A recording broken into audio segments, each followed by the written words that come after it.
Hey, I'm David, and in this tutorial I would like to get you all information about to get the Cargobike ready to start.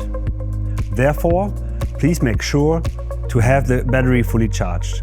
Because the battery is very important in terms of handling and safety, we created a special tutorial about the battery. And now let's dig into the get ready to ride steps. The battery can only be inserted into the compartment in one way.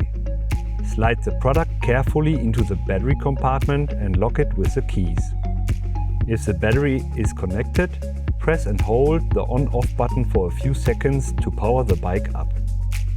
Once the system boots up, you will need to enter a 4-digit passcode to unlock the system.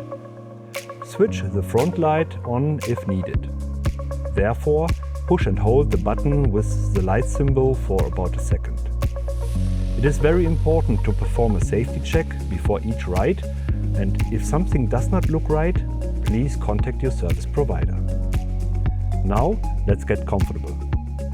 The correct seat height is usually at hip level.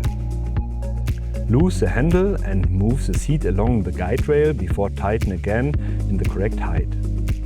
In the next step, please take a seat and adjust your mirrors with both hands before riding. The brakes are used just like on a regular bike.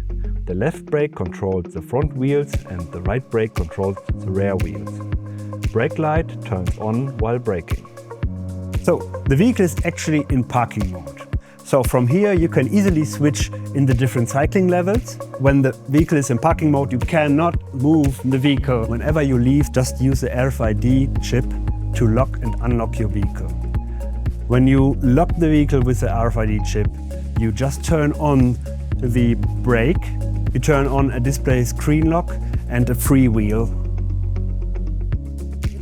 That's for now. Thank you for watching. See you in the next tutorial.